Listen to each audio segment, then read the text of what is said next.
जीवन के अडिग दीपक की कहानी। यह कहानी एक छोटे से गांव में रहने वाले एक युवक विहान की है, जो बचपन से ही असीम संघर्षों में पला बड़ा। उसका जन्म बहुत साधारण परिवार में हुआ था। उसके पिता लकड़ी काटकर गुजारा करते थे और मां गांव के घरों में काम करती थी। गरीबी के कारण उसके कपड़े हमेशा पुराने रहते, जूते फटे हुए होते, लेकिन उसकी आंखों में हमेशा एक चमक रहती, कुछ कर दिखाने की, कुछ बनने की चमक। विहान को पढ़ाई से गहरा लगाव पड़ता। गांव में बिजली कम आती तो वह दिए की लौ में आंखें चौंधिया जाने तक पड़ता रहता।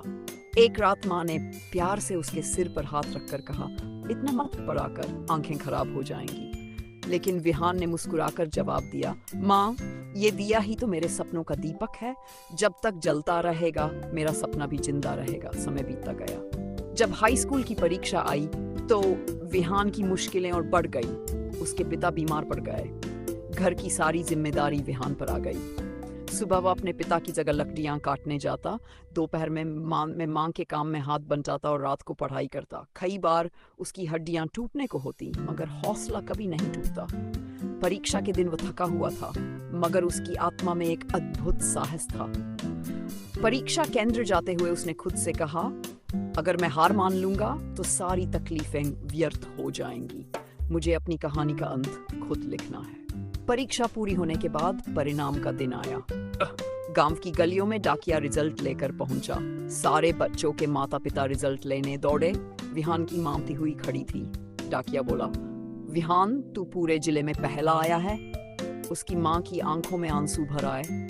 विहान ने माँ के हाथ थाम लिया और बोला, माँ, ये दीपक बुझा नहीं, आपने ही इसे जलाए रखा। लेकिन यह तो सिर्फ शुरुआत थी। आगे की पढ़ाई के लिए पैसों की जरूरत थी। गांव के कुछ लोगों ने ताने दिए, इतनी पढ़ाई का क्या करेगा, आखिर खेतों में ही तो काम करेगा। मगर विहान ने कभी उन बातों पर ध्यान नहीं दिया। वह शहर के एक कॉलेज में दाखिला लेने गया। वहां पहली बार उसने देखा कि कितने समृद्ध परिवारों के बच्चे महंगे कपड़े पहनते, अंग्रेजी में बात करते। उसे लगा कि वह कहीं से भी उनका मुकाबला नहीं कर पाएगा। उस रात वह हॉस्टल के कमरे में अकेला बैठा था। बहुत रोया, मगर फिर वही आत्मा की आवाज आई, विहान, तू अपनी जमीन से जुड़ा है, तू मेहनत का बेटा है, तेरी सच्चाई ही तेरा बल है।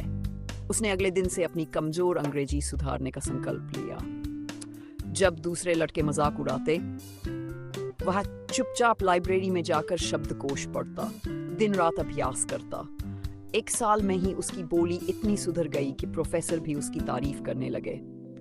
विहान पढ़ाई में अव्वल रहा।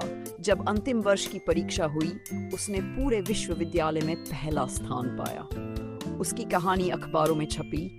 लकड़हारे का बेटा बना गोल्ड मेडलिस्ट। गांव में ढोल नगाड़े बजे। वही लोग जिन्होंने उसका मजाक उड़ाया था अब उसके घर मिठाई लेकर आए। लेकिन विहान की आंखें केवल अपनी मां को ढूंढ रही थीं। मां ने उसे गले लगाया और कहा, बेटा, तेरी मेहनत ने आज हमारा नाम रोशन कर दिया। डिग्री पूरी करने के बाद उसने गांव लौटकर एक स्कूल खोला, ताकि वहां के बच्चों को वही शिक्षा मिल सके जो उसे इतनी मुश्किल से मिली थी। उसने अपनी पहली तनख्वाह से मां के लिए एक नया घर खरीदा। जब मां उस घर में गई तो फूट फूट कर रो पड़ी। उन्होंने कहा, आज तेरा सपना पूरा हुआ, विहान। विहान ने मुस्कुराकर जवाब दिया, मां, सपना तो अब शुरू हुआ है। अब मैं इस दीपक की लौ को हर बच्चे तक पहुंचाऊंगा, ताकि कोई बच्चा अंधेरे में न रहे। विहान की कहानी हमें यह सिखाती है कि हालात कितने भी कठिन क्यों न हो, अगर इरादे पक्के हो और मेहनत सच्ची हो तो कोई भी सपना अधूरा नहीं रह सकता। जीवन में ठोकरें आएंगी, लोग आपका मनोबल तोड़ेंगे, लेकिन अगर आपकी आत्मा में दीपक की लौ जलती रहे तो दुनिया की कोई ताकत उसे बुझा नहीं सकती। आज भी उसके गांव में हर बच्चा कहता है, मैं भी विहान बनूंगा। और जब भी कोई हार मानने लगता है तो उसे याद दिलाया जाता है, दिए की लौ कभी मत